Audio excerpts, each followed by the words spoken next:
വിജയേട്ടാ നമസ്കാരം. നമസ്കാരം.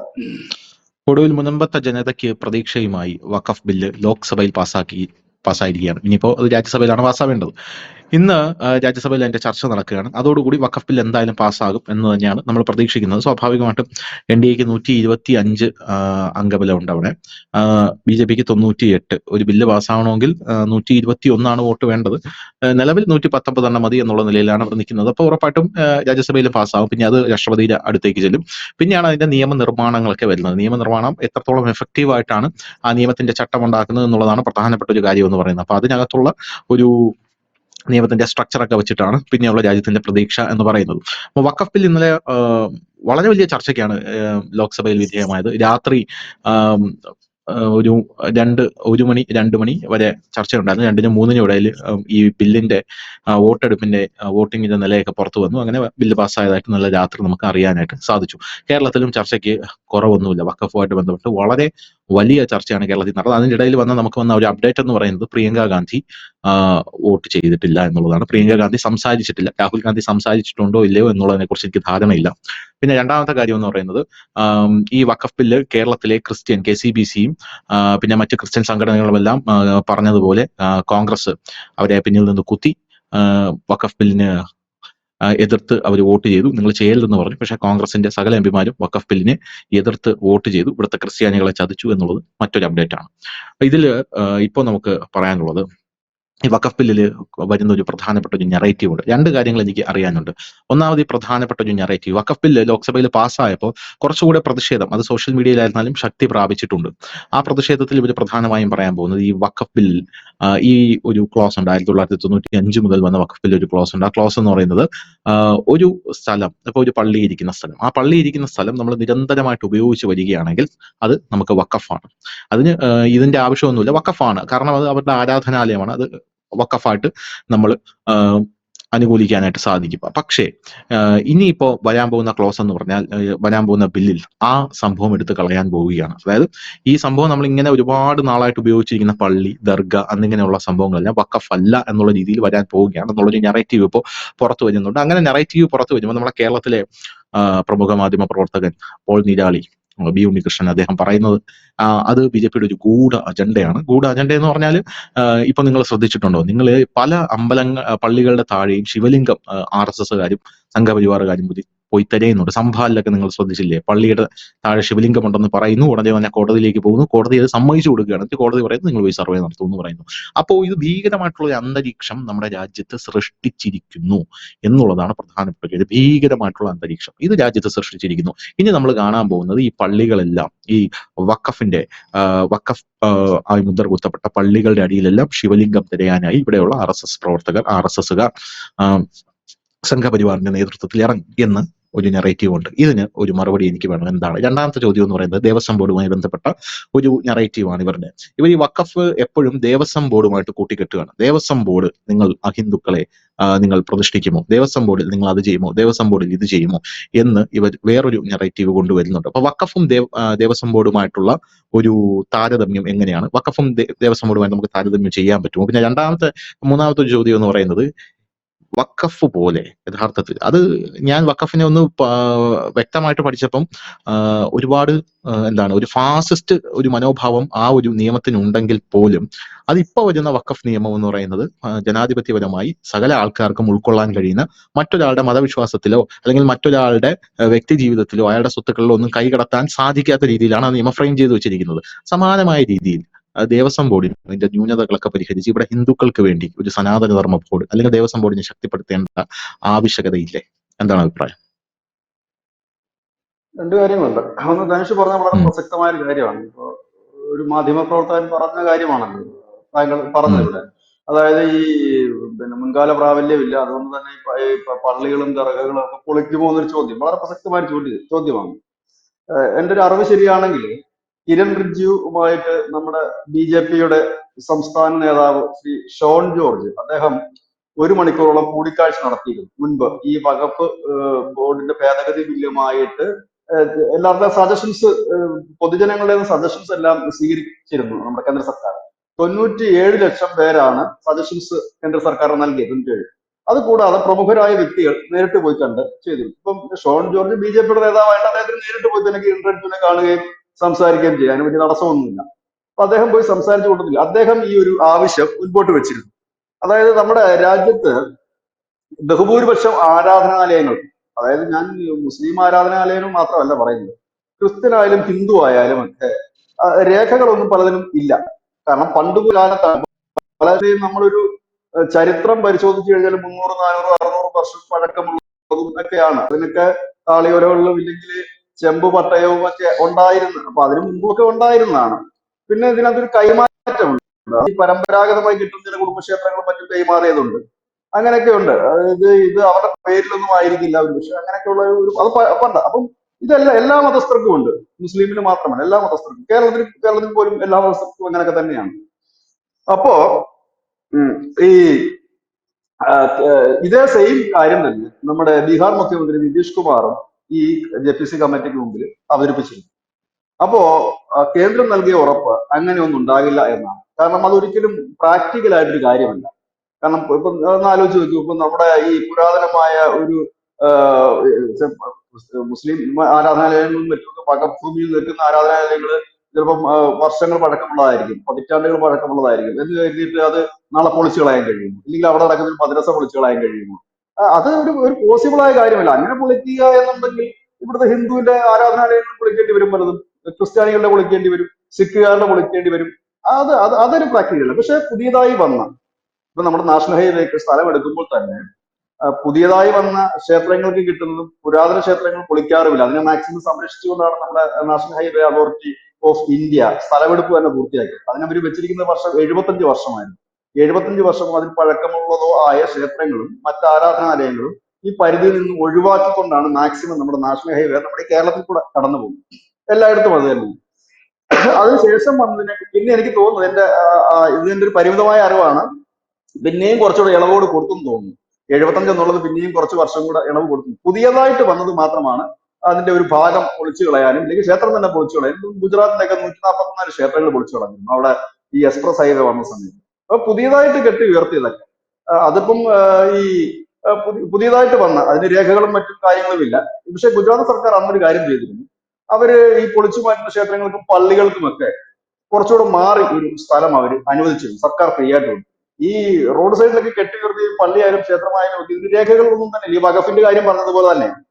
അപ്പൊ ഈ എക്സ്പ്രസ് ഹൈവേ വന്നു കഴിഞ്ഞപ്പോഴത്തേന് ഇത് പുരാതന ക്ഷേത്രങ്ങളൊന്നുമല്ല, പുതിയതായിട്ട് വന്ന ഈ ഒരു ഒരു ഒരു 10 20 ഇല്ല 30 വർഷത്തിനകം വന്ന ക്ഷേത്രങ്ങളാണ് പലതും. അല്ലെങ്കിൽ 30 വർഷത്തിനകം വന്ന മസ്ജിദുകളാണ്, അല്ലെങ്കിൽ 30 വർഷത്തിനകം വന്ന ഒരു 50 വർഷത്തിനകം വന്ന ഒരു ക്രിസ്ത്യൻ പള്ളിയാണ്. ഇതൊക്കെയാണ്. അപ്പം അവരത് പൊളിച്ച് നീക്കുകയും ആദ്യം നോട്ടീസ് കൊടുത്തു കഴിഞ്ഞിട്ട് പ്രതികരിച്ചില്ല ആരും. ആദ്യം ഇവരടുത്ത് പറഞ്ഞു നിങ്ങൾ ഇതിന്റെ രേഖകളുമായിട്ട് വന്ന് ഇതിന്റെ നഷ്ടപരിഹാരം കൈപ്പറ്റണം എന്ന് പറഞ്ഞു. കാരണം നിങ്ങളുടെ നമുക്കറിയാമല്ലോ, ഇപ്പൊ നമ്മുടെ നാട്ടിൽ ഒരു ക്ഷേത്രം വന്നതിന്റെ കാലപ്പഴക്കം ഏകദേശം നമുക്ക് എല്ലാവർക്കും ഊഹിക്കാനുള്ളതേ ഉള്ളൂ. നമ്മുടെ നാട്ടിൻപുറത്തെ കാര്യം ഞാൻ പറയുന്നത്. അപ്പൊ അതിനുവേണ്ടി രേഖ സമർപ്പിക്കാൻ പറഞ്ഞിട്ട് ആരും രേഖകളുമായിട്ട് വന്നില്ല. വിളിച്ചോളാൻ അനവധി നോട്ടീസ് കൊടുത്തു, അതിന് പ്രതികരിച്ചില്ല. നരേന്ദ്രമോദിയാണ് മുഖ്യമന്ത്രി ഗുജറാത്തിന്റെ. അദ്ദേഹം ആദ്യം ചെയ്ത പണി എന്ന് പറഞ്ഞു കഴിഞ്ഞാല് ഹിന്ദു ക്ഷേത്രങ്ങൾ ആദ്യം ഈ ബുൾഡോസർ ഉപയോഗിച്ച് അതിന്റെ കെട്ടിടങ്ങൾ തകർക്കുകയായിരുന്നു ആദ്യം ചെയ്തത്. പിന്നീട് നമ്മൾ കണ്ട കാഴ്ച അവിടെ ഈ മുസ്ലിം മതവിഭാഗത്തിൽപ്പെടുന്ന അവരുടെ മസ്ജിദുകളും മറ്റും അവര് തന്നെ പൊളിക്കുന്ന ഒരു കാഴ്ച നമ്മൾ കണ്ടു. കാരണം അവര് കരുതിയിട്ടുണ്ടാകും അവരുടെ ഭരണത്തെ അവരുടെ ക്ഷേത്രം തന്നെയാണ് അവർ ഈ വികസനത്തിന് വേണ്ടി നശിപ്പിക്കുന്നത്, അപ്പൊ പിന്നെ നമ്മുടെ കാര്യം പറയണ്ടല്ലോ എന്ന് അവർ ചിന്തിച്ചിട്ടുണ്ടാകും. പക്ഷെ എനിക്കറിയില്ല. ഏതായാലും അവരങ്ങനെ പൊളിച്ചു കളഞ്ഞു. പക്ഷെ അവർക്ക് അതിനുള്ള സ്ഥല സൗകര്യങ്ങൾ അതിന്റെ പുറകെ കൊടുത്തു. അത് പട്ടയമുള്ള ഭൂമിയാണ് കൊടുത്തത്. അതാണ് അതിനകത്തൊരു ബെനിഫിറ്റ് അവർക്ക് കിട്ടിയത്. അതായത് ഈ ക്ഷേത്രം പൊളിച്ചു കളഞ്ഞപ്പോൾ അവർക്ക് എല്ലാവിധ രേഖകളും ഉള്ള കുറെ സ്ഥലം ഗുജറാത്ത് സർക്കാരുണ്ട്. ഇത് തന്നെ പല സർക്കാരും ചെയ്തിട്ടുണ്ട്. കേരളത്തിലൊന്നും അത് പോസിബിൾ അല്ല. കാരണം കേരളത്തിന്റെ ഒക്കെ റോഡ് സൈഡിലുള്ള പല ക്ഷേത്രങ്ങൾ കൊടുത്ത് സർക്കാരിന് കൊടുക്കാനൊന്നും വേറെ സ്ഥലമില്ല. സർക്കാരിന് തന്നെ ഒരു ബസ് വേക്കുള്ള സ്ഥലം ഇപ്പൊ ഏറ്റെടുക്കാൻ ബുദ്ധിമുട്ടിക്കൊണ്ടിരിക്കുക. NH ഒരു ബസ് കയറ്റി നിർത്താനുള്ള ബസ് വേ ഇല്ല. അപ്പൊ ഇങ്ങനെ ഒരു സാഹചര്യത്തിലാണ് കാര്യങ്ങൾ മുമ്പോട്ട് പോകുന്നത്. അപ്പൊ ഒരിക്കലും അത് അങ്ങനെ ഒരു സാധനം ഇതിലില്ല. കാരണം ഇങ്ങനെയുള്ള കാര്യങ്ങൾക്ക് അത് പ്രത്യേകം പറഞ്ഞു. ഞാൻ പറഞ്ഞില്ലേ, ഈ നിയമം നമുക്ക് ഇതിന്റെ ചട്ടക്കൂടുകളും നിയമങ്ങളും ഒക്കെ നമുക്ക് പഠിക്കാനുണ്ട്. അതുകൊണ്ടാണ് ഇപ്പോഴും ഇവിടെ കിടന്ന് പലരും പറയുന്നത് ഈ മുനമ്പത്തിന്റെ യാതൊരു പരിഹാരം ഇതുകൊണ്ട് ഉണ്ടാകത്തില്ല എന്ന് പറയുന്നത്. പക്ഷെ മുനമ്പത്തുള്ളവർ പറയുന്നത് അങ്ങനെയല്ല. സെക്ഷൻ 2A ഇതിൽ പറയുന്നുണ്ട്, അത് പ്രകാരം ഞങ്ങൾക്ക് ഇത് കിട്ടും എന്ന് പറയുന്നു. ഇതെന്തായാലും ഇത് നമ്മുടെ നാട്ടിലെ ഒരു പ്രധാന പ്രശ്നം എന്താണെന്ന് വെച്ച് കഴിഞ്ഞാൽ ഈ നിയമങ്ങൾ ഇറങ്ങുന്നതിന് മുമ്പ് തന്നെ നമുക്ക് അതിനൊരു അസസ്മെന്റിലേക്ക് എത്താൻ കഴിയില്ല. എന്തിന്റെ തന്നെ ആയാലും ഈ പൗരത്വ ഭേദഗതി നിയമം വന്നു കഴിഞ്ഞപ്പോൾ ഇവിടെ അതൊക്കെ പോകില്ലായിരുന്നു. പക്ഷെ അതിനൊരു വലിയ ഡ്രോബാക്ക് ഉണ്ട്. കാരണം അതിന്റെ ചട്ടക്കൂട് ശരിയായിരുന്നില്ല. ചട്ടക്കൂട് ശരിയാകാത്ത കാരണം കൂടി ഉണ്ടായിരുന്നു. അതിനുശേഷം കോവിഡ് വന്നു. കോവിഡ് നമ്മുടെ പാർലമെന്റോ ഇല്ലെങ്കിൽ മറ്റൊന്നോ ഓഫീസ് സംവിധാനങ്ങളോ ഒന്നും പ്രവർത്തിക്കാതെ നമ്മുടെ രാജ്യം നിശ്ചലമായി നിൽക്കുന്ന ഒരു അവസ്ഥയായിരുന്നു. അതുകൊണ്ടാണ് അതിന്റെ ചട്ടക്കൂട് വൈകിപ്പോയി. പക്ഷെ എങ്കിലും അവിടെ തടങ്കൽ പാളയത്തിന്റെ ഒക്കെ പണി നടന്നിരുന്നു, അതിനോടനുബന്ധിച്ചുള്ള കാര്യങ്ങളുടെ. പക്ഷെ ചട്ടക്കൂട് ശരിയായത് കഴിഞ്ഞ വർഷത്തോടു കൂടിയാണ് അതിന്റെ ഫുൾ ചട്ടക്കൂട് റെഡിയായത്. ഇപ്പൊ ഏത് നിയമവും അതിന്റെ ഒരു ഫ്രെയിമിലേക്ക് എത്തുന്നതിന് ടൈം എടുക്കും. ഇപ്പൊ നമ്മുടെ രാഷ്ട്രപതി ഇന്ന് അത് ഒപ്പുവെക്കുന്നു, നാളെ കേട്ട് ഒപ്പുവെക്കുമായിരിക്കും. ഒപ്പുവെക്കുന്നുണ്ട് അത് നിയമമായി എങ്കിൽ പോലും ഇതിന്റെ ചട്ടക്കൂടുകളുണ്ട്. ഈ ചട്ടക്കൂടുകൾ ശരിയായി വരേണ്ടതായിട്ടുണ്ട്. അപ്പൊ അതിനൊരു ടൈം എടുക്കും. ആ ചട്ടക്കൂടുകൾ പൂർണ്ണമായി വന്നെങ്കിൽ മാത്രമേ ഇതിന്റെ ഒരു കാര്യങ്ങളുണ്ട്. ഏതായാലും ഒരു കാര്യം ഉറപ്പുണ്ട്, ഈ പുരാതനമായ ഇതിനൊക്കെയുള്ള കെട്ടിടങ്ങൾ ഇതിൽ നിന്ന് ഒഴിവാക്കപ്പെടും എന്നുള്ളത് അതിനകത്ത് എടുത്തു. കാരണം ഉറപ്പുണ്ട് എന്ന് നമ്മൾ പറയാൻ കാരണം കേന്ദ്ര മന്ത്രിസഭയിലെയും കേന്ദ്രത്തിന്റെയും ഒക്കെ പല നേതാക്കൾക്കും പരസ്യമായിട്ട് പലവട്ടം പറഞ്ഞ കാര്യമാണ്. അപ്പൊ പിന്നെ അതിനകത്ത് നമ്മൾ ഒരു സംശയം പ്രകടിപ്പിക്കേണ്ട ഒരു കാര്യം നിലവിലില്ല. ഇനി അതിന്റെ ചട്ടക്കൂടുകൾ വന്നിട്ട് നമുക്ക് അതിനെ കുറിച്ച് ചർച്ച ചെയ്യാം. കാരണം ഇപ്പൊ നമ്മൾ എഴുതാപ്പുറം വായിക്കുന്നത് ശരിയല്ല. അങ്ങനെ ഒരു നിയമം നിലവിലില്ല. കാരണം അത് അങ്ങനെ ഉണ്ടായിരുന്നുവെങ്കിൽ ഇന്നലെ പാർലമെന്റിൽ പ്രതിപക്ഷ പാർട്ടികൾ അത് ഉന്നയിക്കേണ്ടതാണ്. ഇന്നലത്തെ പ്രതിപക്ഷ പാർട്ടി നേതാക്കന്മാരെല്ലാം പല കാര്യങ്ങളെ കുറിച്ച് സംസാരിച്ചു. എമ്പുരാനെ കുറിച്ച് സംസാരിച്ചു, മണിപ്പൂരിനെ കുറിച്ച് പലതിനെ കുറിച്ച് സംസാരിച്ചെങ്കിലും ഈ ഒരു വിഷയം ഉണ്ടാകുന്ന സംസാരിക്കേണ്ടതല്ലേ.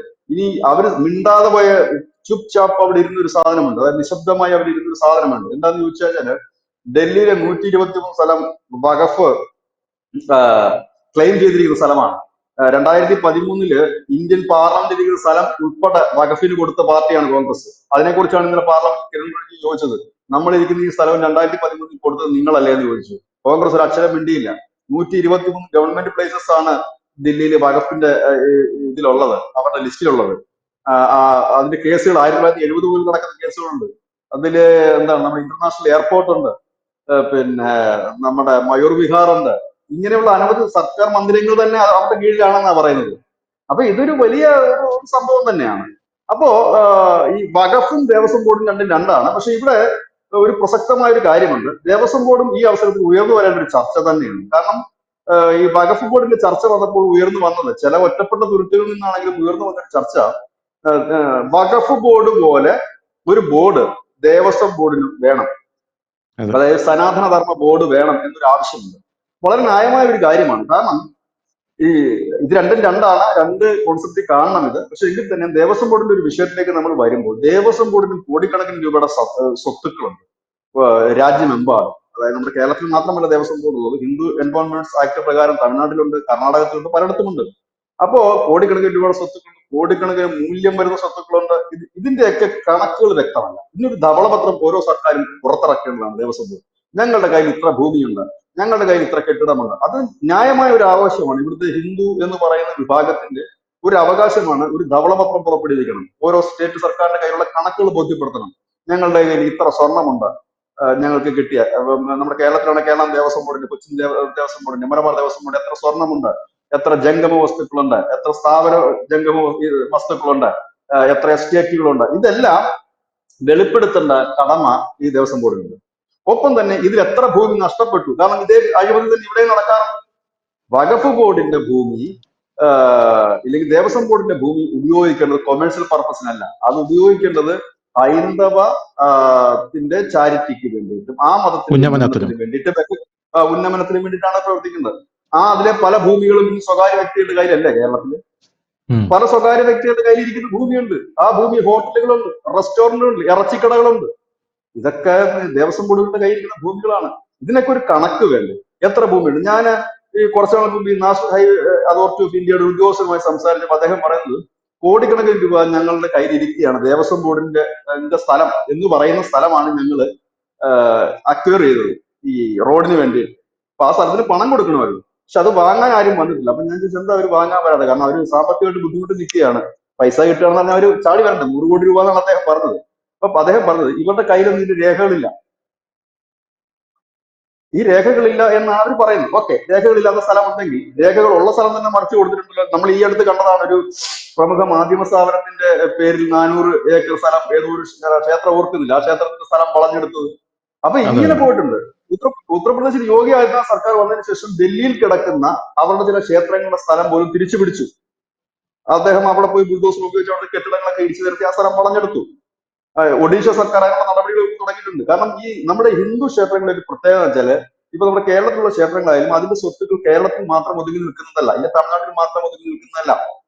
അതിന്റെ സ്വത്തുക്കൾ പല സ്റ്റേറ്റിലെ, കാരണം പണ്ട് നമുക്ക് സ്റ്റേറ്റിലായിരുന്നു, നാട്ടുരാജ്യങ്ങളായിരുന്നു, ഇല്ലെങ്കിൽ മറ്റ്. അപ്പം ഇവിടുന്നുള്ള തായ് വഴികൾ പോയിട്ട് അവിടെ സ്ഥാപിച്ച മഠങ്ങളാകാം, ശങ്കരാചാര്യരുടെ മഠങ്ങളുണ്ടായിരുന്നു, ക്ഷേത്രങ്ങളുണ്ടായിരുന്നു, ഇതെല്ലാം കണക്റ്റഡ് ആയിട്ട് വരും. ഈ പുരി ജഗന്നാഥ ക്ഷേത്രത്തിന്റെ സ്വത്തുക്കൾ തമിഴ്നാട് കൊണ്ട് അവരതെല്ലാം ഇപ്പൊ തിരിച്ചു പിടിക്കാനുള്ള കണക്ക് എടുത്തുകൊണ്ടിരിക്കുകയാണ്, എവിടൊക്കെ അത് കിടക്കുന്നത്. ആ സ്വത്തൊക്കെ എങ്ങനെ തിരിച്ചു പിടിക്കാൻ കഴിയുമെന്ന് എനിക്കറിയില്ല. കാരണം ആ സ്വത്തൊക്കെ പോയിട്ട് അവിടേക്ക് എത്രയോ കെട്ടിടങ്ങളൊക്കെ ഇപ്പോൾ ഉയർന്നു കാണും.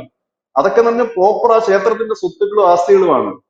യു പിയിലൊക്കെ അവർ കുറെ ക്ഷേത്രങ്ങളിലേക്ക് തിരിച്ചു പിടിച്ചിട്ടുണ്ട്. അപ്പൊ ഇതേപോലെ ഒരുപാടുണ്ട്. അപ്പം നാഥനില്ല കളരി പോലെ കിടക്കുന്ന ഒരു സ്ഥാപനമാണ് ഇത്. ഇതിനകത്ത് എത്ര രൂപ, ഇതിന്റെ എന്താണ് ആസ്തി എന്നും എത്ര സ്ഥലമുണ്ടെന്നും ഒന്നും നമ്മുടെ കയ്യിലൊന്നും ഒരു രേഖയുമില്ല. നമ്മളൊരു ഒരു ഏകദേശ കണക്കാണ് ഇപ്പോഴും നമ്മൾ പറയുന്നത്. ഇത്ര ഏക്കർ സ്ഥലം ഈ ക്ഷേത്രങ്ങൾ കൊണ്ടായിരുന്നു. നമ്മളിപ്പോ കേരളത്തിൽ ഏതെങ്കിലും ഒരു ക്ഷേത്രത്തിന്റെ ഭൂമിയുടെ ഒരു വിസ്തൃതി ഒന്ന് എടുത്തു നോക്കിക്കേ. അതിനകത്ത് ആ രേഖകളിൽ ഉണ്ടായിരുന്ന സ്ഥലമെങ്കിലും നമുക്കുണ്ടോ? ഇത് രേഖകൾ ഇല്ലാത്തതല്ല, രാജാവ് കൊടുക്കുന്നതായാലും മറ്റുള്ളതായാലും ഒക്കെ അത് രേഖകളിൽ അടയാളപ്പെടുത്തിയ സ്ഥലമെങ്കിലും കുറഞ്ഞ പക്ഷം കാണേണ്ടതല്ലേ. അതിൽ നിന്നൊക്കെ എത്ര ഏക്കർ പോയിട്ടുണ്ട്? ഈ പോയ സ്ഥലമൊക്കെ ആര് കൊണ്ടുപോയി? ഈ സ്ഥലമൊക്കെ ആര് കൊടുത്തു? ഇതൊരു അന്വേഷണം അനിവാര്യമാണ്. ഇനിയിപ്പോ അത് അന്വേഷിച്ചൊക്കെ കണ്ടെത്തുക എന്ന് പറഞ്ഞാൽ എത്ര നാൾ നീണ്ടു നിൽക്കുമെന്ന് അറിയില്ല. പക്ഷെ അതിന് വേണ്ടത് ഇപ്പോൾ ഈ വഖഫ് ബോർഡിൽ ഇപ്പോൾ കൊണ്ടുവന്നിരിക്കുന്ന ഈ ഭേദഗതി ബില്ല് പോലെ തന്നെ കെട്ടുറപ്പുള്ള ഒരു ബോർഡ്, സനാതന ധർമ്മ ബോർഡ് ഇന്ത്യയിൽ അനിവാര്യമായിട്ടൊരു കാലഘട്ടത്തിലാണ് നമ്മൾ കടന്നു പോകുന്നത്. അത് അനിവാര്യമായ ഒരു കാര്യം തന്നെയാണ്. ഇപ്പൊ അത് പവൻ കല്യാണാണ് അതിന് വേണ്ടിയിട്ട് ഇപ്പോൾ മുന്നിട്ടിറങ്ങി. അദ്ദേഹം ഇപ്പോൾ അതിന് വേണ്ടിയിട്ട് ഒരു ക്യാമ്പയിൻ നടത്തിക്കൊണ്ടിരിക്കുകയാണ്. ജനസേന പാർട്ടിയുടെ പവൻ കല്യാൺ, ആന്ധ്രാപ്രദേശിൽ ഉപമുഖ്യമന്ത്രിയാണ്. അപ്പോ നമ്മുടെ കേരളത്തിലൊക്കെ അദ്ദേഹം വന്നിരുന്നു, ഡെപ്യൂട്ടി. പത്മനാഭ സ്വാമി ക്ഷേത്രത്തിലൊക്കെ അദ്ദേഹം വന്നിരുന്നു. അപ്പോ ഇതിന് വേണ്ടിയിട്ടാണ് ഇനി ഇവിടുത്തെ ഹൈന്ദവർ ശബ്ദം ഉയർത്തേണ്ടത്. വഖഫ് ഇപ്പോൾ ഒരു സിസ്റ്റത്തിലേക്ക് വന്നു കഴിഞ്ഞിരിക്കുന്നു. അതിന് സമാനമായ രീതിയിൽ, ഇല്ലെങ്കിൽ അതുപോലെ ഈ സനാതന ധർമ്മ ബോർഡ് സ്ഥാപിക്കുക. അതിന്റെ പ്രധാനപ്പെട്ട ലക്ഷ്യം എന്ന് പറഞ്ഞു കഴിഞ്ഞാൽ തന്നെ ഈ നഷ്ടപ്പെട്ടു പോയ ഭൂമികൾ ഉണ്ടെങ്കിൽ അത് തിരിച്ചെടുക്കുക, ആരൊക്കെയാണ് ഈ ഭൂമി കൊള്ളയടിച്ചതെന്ന് അറിയുക, ഇവിടുത്തെ സ്ഥാവര ജംഗമ സ്വത്തുക്കളുടെ ഒരു കണക്കെടുക്കുക, എത്ര പോയിട്ടുണ്ട് എത്ര ഉണ്ടെന്നറിയുക, ഇതിന്റെ വരുമാന സ്രോതസ് എന്താണെന്നറിയുക, ഈ വരുമാനം എന്തിനൊക്കെ വേണ്ടി ചെലവഴിച്ചെന്നറിയുക. ഇതിനെക്കുറിച്ച് വിശദമായിട്ട് നമ്മൾ അന്വേഷിച്ച് മുമ്പോട്ട് പോയില്ലെങ്കിൽ ഇവിടെ കിട്ടുന്ന ഇതിന്റെ ഒരു ഗുണം ഒരിക്കലും ഹിന്ദു സമുദായത്തിന് കിട്ടില്ല. ഇതിന്റെ ഒരു ഗുണഭോക്താക്കളായി മാറുന്നത് അതേ മതവിശ്വാസികൾ തന്നെയാണ്. വഖഫ് ബോർഡിന് ഗുണം കിട്ടുന്ന ആ മതവിശ്വാസികൾക്ക് മാത്രമാണ്. ഹിന്ദുവിന് ദേവസ്വം ബോർഡ് കൊണ്ട് എന്തെങ്കിലും പ്രത്യേകിച്ച് ഗുണം കിട്ടിയിട്ടുണ്ടോ എന്ന് ചോദിച്ചാൽ നമുക്ക് അറിയില്ല. കാരണം ഹിന്ദുവിന്റെ ക്ഷേത്രത്തിൽ ഹിന്ദുക്കൾ കൊണ്ട് കൊടുക്കുന്ന ഈ കാണിക്കയും വഴിപാടിൽ നിന്നുള്ള വരുമാനം തന്നെയാണ് ദേവസ്വം ബോർഡിന്റെ പ്രധാന വരുമാനം. അവർ പറയാം അതല്ലെന്നൊക്കെ പേര് പറയും, ഞങ്ങൾ കൈ നീട്ടാൻ കൊടുക്കുന്നില്ല. ഒരു കൈ നീട്ടും കൊടുക്കുന്നില്ല. ഇവരെല്ലാത്തിന്റെയും കൂടെ കണക്ക് വരട്ടെ മൊത്തത്തില്, എല്ലാ ദേവസ്വം ബോർഡിന്റെയും മേജർ ക്ഷേത്രങ്ങളെല്ലാം കൂടെ വരട്ടെ. ഇത് എല്ലായിടത്തും ഉണ്ട്. തമിഴ്നാട്ടിലേക്ക് ഇപ്പൊ കേരളത്തെ അപേക്ഷിച്ച് ഏറ്റവും കൂടുതൽ ദേവസ്വം ബോർഡ് ക്ഷേത്രങ്ങളുള്ളത് തമിഴ്നാട്ടിലാണ്. ആന്ധ്രയിലുണ്ട്, കന്നഡയിലുണ്ട്, ഇവിടെ എല്ലാം ഉണ്ട്. അപ്പൊ ഇതിന്റെ ഒരു കണക്കെടുപ്പ് വേണം. ഇതിന്റെ ഒരു കൃത്യമായ ഒരു ധവളപത്രം പുറപ്പെടുവിക്കണം. ഇല്ലെങ്കിൽ അതിന്റെ കണക്ക് എടുക്കണം. കേന്ദ്ര സർക്കാരിന് അണ്ടറിലേക്ക് ഒരു ബോഡി ഉണ്ടാകേണ്ടത് അനിവാര്യമായ ഘടകമാണ്. ഇതിലും ജനപ്രതിനിധികൾ വരട്ടെ. ജനപ്രതിനിധികൾ ഓട്ടോമാറ്റിക്കലായിട്ട് വരുമല്ലോ. ഇവിടെ അമുസ്ലിങ്ങളെ തിരികെ കയറ്റിട്ടില്ലല്ലോ വഖഫ് ബോർഡിന്റെ ഈ കമ്മിറ്റിയിൽ. പകരം ജനപ്രതിനിധികളെ വെക്കുമ്പോഴത്തേനും അത് മുസ്ലിങ്ങളെ തന്നെ വെക്കണം, ഇല്ലെങ്കിലല്ലേ ഹിന്ദു വരുന്നത്. ഇവിടെ നമ്മൾ അത് തന്നെ പറയുന്നു, ജനപ്രതിനിധികൾ വരണ്ടേ. ഇപ്പൊ നമ്മുടെ കേരള മുസ്ലിങ്ങൾ മാത്രമേ ഉള്ളൂ MLA MP ആയിട്ടെങ്കിൽ നമ്മൾ വെക്കുന്ന ഈ പറയുന്ന സനാതന ധർമ്മ ബോർഡിന് ജനപ്രതിനിധി വേണമെന്ന് പറഞ്ഞാൽ നമുക്ക് പുതിയ ജനപ്രതിനിധി ഉണ്ടാക്കാൻ കഴിയില്ലല്ലോ. ആ മതവിശ്വാസത്തിൽ നിന്ന് ഒരാൾ തന്നെ വരേണ്ടി വരില്ലേ. ജനപ്രതിനിധികൾ എന്ന് പറയുന്ന ഉള്ള കാലം ഭരിക്കുന്നവരല്ലോ. ഈ ബോർഡ് എന്ന് പറയുന്നത് ഉള്ള കാലത്തേക്കുള്ളതല്ലല്ലോ. അവരെ നമുക്ക് ആവശ്യമില്ലാത്തപ്പോ ഇറക്കി വിടാനും പറ്റുമല്ലോ, നിയമപരമായിട്ട് അവരെ നേരിടാൻ പറ്റുമല്ലോ. അപ്പോൾ സ്വാഭാവികമായ ഒരു സെൻട്രലൈസ്ഡ് സനാതന ധർമ്മ ബോർഡ് അനിവാര്യമായ ഒരു സമയമാണ്. ഈ വഖഫ് ബോർഡ് ഭേദഗതി ബില്ലിന്റെ ചർച്ച ഉയരുന്നതോടൊപ്പം തന്നെ നമ്മൾ ഹൈന്ദവർ ഉയർത്തിക്കൊണ്ട് വരേണ്ട ഒരു പ്രധാനപ്പെട്ട ആവശ്യവും ഒരു നിലപാടും എന്ന് പറഞ്ഞാൽ രാജ്യമൊട്ടാകെ സനാതന ധർമ്മ ബോർഡ് സ്ഥാപിക്കുക എന്നുള്ളത് തന്നെയാണ്. കാരണം സനാതന മതം ഏറ്റവും കൂടുതൽ ഭീഷണി നേരിടുന്നത് സ്വന്തം മതത്തിനകത്ത് നിന്ന് തന്നെ നമ്മൾ ഉൽപ്പാദിപ്പിച്ചു വിടുന്ന നമ്മളുടെ രാഷ്ട്രീയക്കാരാണ് നമ്മൾ നശിപ്പിക്കുന്നത് എന്നുള്ളതാണ് യാഥാർത്ഥ്യം. അല്ലാതെ ഈ പറയുന്ന തീവ്ര ഇസ്ലാമിസ്റ്റുകളോ അല്ലെങ്കിൽ മറ്റേതെങ്കിലും വിഭാഗങ്ങളോ അല്ല. പകരം നമ്മളെ തന്നെ ഭരിക്കാൻ തെരഞ്ഞെടുത്ത് വിട്ട നമ്മുടെ സർക്കാരുകളാണ് ഇതിന് തുരങ്കം വെക്കുന്നില്ല, കൊള്ളയടിക്കുന്നത്. അതുകൊണ്ട് തന്നെ ഒരു സനാതന ധർമ്മ ബോർഡ് അനിവാര്യമായ ഒരു ഘടകമാണ്. അപ്പൊ അതിനു വേണ്ടിയിട്ട് ഒരു പോരാട്ടമാണ് ഇനി നടത്തേണ്ടത്. ദേവസ്വം ബോർഡ് ബില്ല് 2019 കൊണ്ടുവന്ന ഡോക്ടർ യശ്പാൽ സിംഗ് ആയിരുന്നു അത് കൊണ്ടുവന്നു. ഉത്തർപ്രദേശിലെ MP ആയിരുന്നു അദ്ദേഹം കൊണ്ടുവന്നതാണ് ഓൾറെഡി. അപ്പോൾ അതിനടക്കം ഇനിയുള്ളൊരു ഒരു മുമ്പോട്ടുള്ള ഒരു സ്റ്റെപ്പാണ് ഇനി വേണ്ടത്. അത് ഒരു അനിവാര്യമായ ഒരു ഘടകമാണ്. കാരണം എല്ലാവർക്കും ഒരു സിസ്റ്റം ഉണ്ട്. ഈ രാജ്യത്തെ ഹിന്ദു ക്ഷേത്രങ്ങൾക്കൊക്കെ പല സിസ്റ്റം എന്ന് പറഞ്ഞാൽ എങ്ങനെ അംഗീകരിക്കാൻ കഴിയും? ചിലടത്തൊക്കെ ട്രസ്റ്റുകൾ മുമ്പോട്ട് കൊണ്ടുപോകുന്നു ക്ഷേത്രങ്ങൾ, ചിലടത്ത് സർക്കാർ തന്നെ നിയന്ത്രിച്ചിട്ട് സർക്കാർ തന്നെ തീരുമാനിച്ച് സർക്കാർ തന്നെ എല്ലാം നടപ്പാക്കി മുമ്പോട്ട് പോകുന്നു. ആയിക്കോട്ടെ, കുഴപ്പമില്ല. പക്ഷെ അതിനൊരു സിസ്റ്റം ഉണ്ടാകണ്ടേ? എന്തൊക്കെയാണ് ഇതിന്റെ കാര്യങ്ങൾ എന്ന് അറിയണ്ടേ? ഈ ഒരു വിശ്വാസിക്ക് അറിയണ്ടേ? ഇവിടെ വഖഫ് ബോർഡിന്റെ കേസ് ഇതിപ്പോ ഹിന്ദുക്കളാരും വലിയ അളവിലൊന്നും ദാനം ചെയ്ത് കാണാൻ വഴിയില്ല സ്വത്തുക്കളൊക്കെ. പക്ഷെ അവിടെ അങ്ങനെയല്ലല്ലോ. ഇത് കുറച്ച് വർഷം, എത്ര 15 വർഷം അങ്ങനെ വഖഫ് ബോർഡിന് ദാനം ചെയ്യുന്ന 15 വർഷം ഞാൻ താമസിക്കുന്ന ഒരിടം എനിക്ക് വഖഫിന് ദാനം ചെയ്യാൻ കഴിയും. അതിന് രേഖകളൊന്നും ആവശ്യമില്ല, വാടകയ്ക്ക് താമസിച്ചാൽ മാത്രം മതി. ഞാൻ വാടകയ്ക്ക് അതെ ഒരു അതെ വീട്ടിൽ താമസിക്കുന്നത് 15 വർഷം കഴിയുമ്പോൾ ഞാൻ വഖഫ് ബോർഡിന് എഴുതി കൊടുക്കുകയാണ് ഇത് ദാനം ചെയ്യുന്നു പറഞ്ഞു, വഖഫ് ബോർഡ് എഴുതി. പക്ഷെ അങ്ങനത്തെ സിസ്റ്റം ഹിന്ദുവിലില്ല. ഹിന്ദുവിനുണ്ടായിരുന്ന പ്രോപ്പർട്ടി എന്നൊക്കെ പറഞ്ഞ് എങ്ങും പിടിച്ചു പറിച്ചതോ ഇല്ലെങ്കിൽ ഇതിനക്ക് ഇഷ്ടദാനം കിട്ടിയതോ ഒന്നുമല്ല.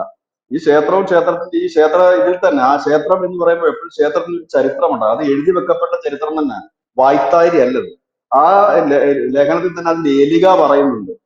ഈ ഇന്ന പ്രദേശം മുതൽ ഇന്ന പ്രദേശത്തിന്റെ അതിര് വരെ ആണ് ഈ ഭഗവാന്റെ കൺട്രോളിൽ നിൽക്കുന്ന പ്രദേശം എന്ന് കൃത്യമായി തന്നെ എല്ലാ ക്ഷേത്രങ്ങളുടെയും പറയുന്നുണ്ട്. അതൊന്നും ഇപ്പൊ കാണത്തില്ല, അത് പോട്ടെ. അതിന്റെ എങ്കിലും ഒരു പരിധിയെങ്കിലും കാണണ്ടേ, അല്ലെങ്കിൽ റെക്കോർഡിങ്ങിലുള്ള സ്ഥലമെങ്കിലും കാണണ്ടേ. റെക്കോർഡിങ്ങിലുള്ള ഈ പുരി ജഗന്നാഥ ക്ഷേത്രത്തിലെ ഈ BJP അധികാരത്തിൽ വരാൻ പ്രധാന കാരണം പുരി ജഗന്നാഥ ക്ഷേത്രത്തിലെ ഈ രത്നഭണ്ഡാരം എന്ന് പറഞ്ഞിട്ട് രത്നാഭരണങ്ങൾ സൂക്ഷിക്കുന്ന ഒരു ഭണ്ഡാരം ഉണ്ടായിരുന്നു. ആ ഭണ്ഡാരം കൊള്ളയടിക്കപ്പെട്ടു. ആ ഭണ്ഡാരത്തിൽ വലിയ അതെ അഴിമതിയുണ്ട്. എത്ര ഇത് പൊന്നുണ്ടോ എത്ര രത്നങ്ങളുണ്ടോ അതൊന്നും അറിയില്ല.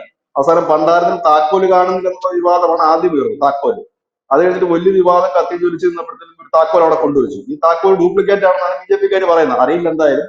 ഭണ്ഡാരം ഇതുവരെ തുറന്നിട്ടില്ല. BJP പറഞ്ഞത് തങ്ങൾ അധികാരം കയറി കഴിഞ്ഞാൽ ഈ ഭണ്ഡാരം തുറക്കും, അതിന്റെ കണക്കെടുപ്പ് നടത്തും എന്നാണ് പറഞ്ഞിരിക്കുന്നത്. എന്തായാലും അവർ കയറിയിട്ട് ഇപ്പൊ 9 മാസമേ ആകുന്നുള്ളൂ. പക്ഷെ അവർ തുറക്കുമായിരിക്കാം. ഇതിപ്പോ ചെറുതൊന്നുമല്ല. ഇന്ത്യയിലെ ഹൈന്ദവ ക്ഷേത്രങ്ങളിൽ കോടികളുടെ ഒരു മൂല്യവും ഇൻകവും ഒക്കെ ഉള്ള ക്ഷേത്രങ്ങളാണ്. അപ്പൊ അതിന് ഇതുപോലൊരു ബോർഡ് അനിവാര്യമാണ്, ഒരു കേന്ദ്രീകൃത ബോർഡ് അനിവാര്യമാണ്. ഇല്ല ഉം. എങ്കിൽ കാലാകാലങ്ങളിൽ ഇങ്ങനെ ഓരോ സംസ്ഥാന സർക്കാരും അവരുടെ മാറുന്ന രാഷ്ട്രീയം അനുസരിച്ച് അവരുടെ ഒരു കറപ്പശുവായിട്ട് നിൽക്കുന്ന ഒരു രീതിയിലേക്ക് മാറരുത്. ഒരു നല്ല ബോർഡ് അനിവാര്യമാണ്. ഇതിനോടൊപ്പം വഖഫ് ഭേദഗതി ബില്ലിനോടൊപ്പം തന്നെ ചർച്ചയാക്കേണ്ടത്, ഹിന്ദുക്കൾ ചർച്ചയാക്കേണ്ടത് ഇത്തരം ഒരു ബോർഡാണ്. അല്ലാതെ വഖഫ് ബോർഡ് ഭേദഗതി ബില്ല് വരുത്തിയതിൽ സന്തോഷിക്കുകയല്ല വേണ്ടത്. പകരം സനാതനധർമ്മ ബോർഡ് വേണം, നമുക്ക് ഒരു സിസ്റ്റത്തിന് കീഴിലേക്ക് വരണം എന്ന് പറയുകയാണ്. ഇല്ലെങ്കിൽ നമ്മുടെ കയ്യിലിരിക്കുന്ന സ്ഥലവും പോകും, ചിലപ്പോൾ അവസാനം ഭഗവാനെ വരെ പോയെന്നിരിക്കും. താങ്ക് യു ബിജു ചേട്ടാ, താങ്ക് യു സോ മച്ച്.